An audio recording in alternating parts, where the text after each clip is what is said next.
হিসেবে কথা বলে আমি এমনি যেতাম ওসির কাছে। ওসি আমার বলতো যে একটু আসেন, আপনার সাথে কথা আছে, এত পুলিশ পাঠানো তো দরকার নেই, আমি যাইতাম।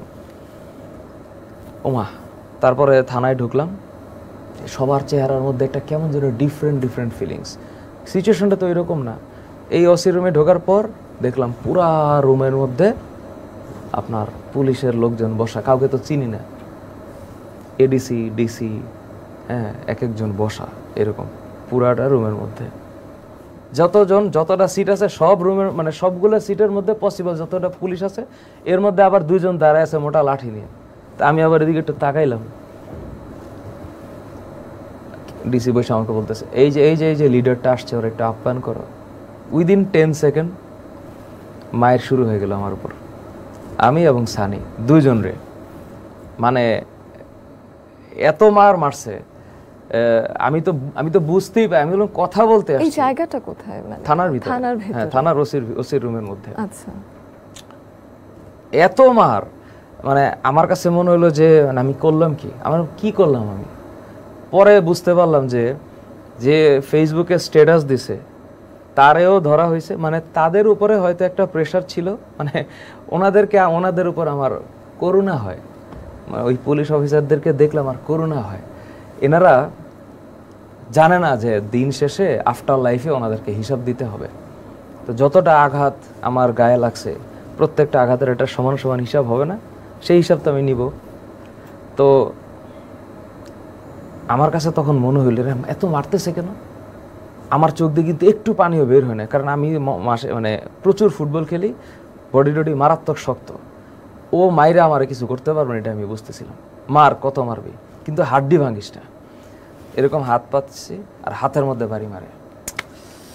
তো ঘটনা হচ্ছে, আমি মেন্টালি আপসেট হচ্ছিলাম কখন, আমি বুঝতে পারতেছিলাম না কতক্ষণ মারবে। একজন আমাকে বলতেছে, আমি চিন্তা করতেছি আমি যদি গুলি করে, আমি এখন এই ভয় পেয়ে গেলাম। হঠাৎ করে ভয়টা পাইছি কি, যদি আমার হাঁটুতে গুলি করে আমি তো পঙ্গু হয়ে যাব। তোর আমার মার, কিন্তু পঙ্গু বানাইস না, মনে মনে বলতেছি। তো মারলে তো আর ধরেন পঙ্গু হব না, এতটুকু স্ট্রেংথ আমার আছে।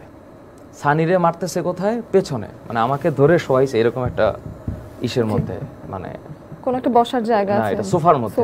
তো সোফার মধ্যে এইভাবে শোয়াইছে, তো আমার পেছনের অংশটা তার সামনে ওপেন হয়েছে। এই হচ্ছে তার বাইরের অ্যাঙ্গেল। তো মারুক, অনেক মারছে, আমি বসা।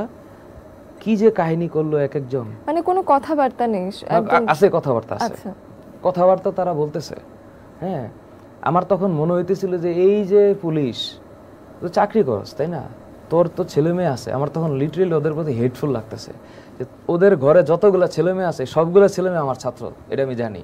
ওরা যদি একবার ঘরে গিয়ে যাইতো, এবং ওই পুলিশ অফিসারের ঘরে যে সন্তানগুলো আছে, ওই সন্তানগুলোর সামনে আমি কনফার্ম এই পুলিশ অফিসার সে মুখ দেখাতে পারতেছে না।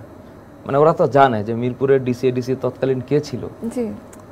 তো আমার কাছে মনে হইতেছিল যে মায়ের খাইতেছি, কিছুই তো করলাম না। একটা অ্যাক্টিভিটি করতাম, বা আমার মনে হইতো একটা ক্রাইম করতাম, তাইলে আমি বুঝতাম। মারতে মারতে আমারে, সানিরে, আর আছে আমার বড় একজন, মানে সিনিয়র একজন টিচার আছে, ইঞ্জিনিয়ার মনিরুল ইসলাম, তিনজনের সমান তালে মারতেছে, এক একজন এক এক সময়। আর ফোনটা দেখে, আর আমার হোয়াটসঅ্যাপ মেসেঞ্জার সব তো ওপেন, ফেসবুকটা একবার করে ওঠায় আর বলে এই স্ট্যাটাস কেন দিছিস, মানে সবকিছুকে আন্দোলনের সাথে তারা কানেক্ট করে ফেললো। আচ্ছা। আর তখন ওসি হইল সেই ওসি যে ওসির সাথে আমার 5 বছর আগে অনেকবার দেখা হয়েছে। কি কারণে?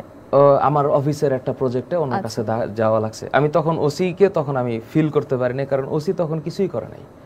ওনার যে সিনিয়র যারা ছিল তারা আমাদেরকে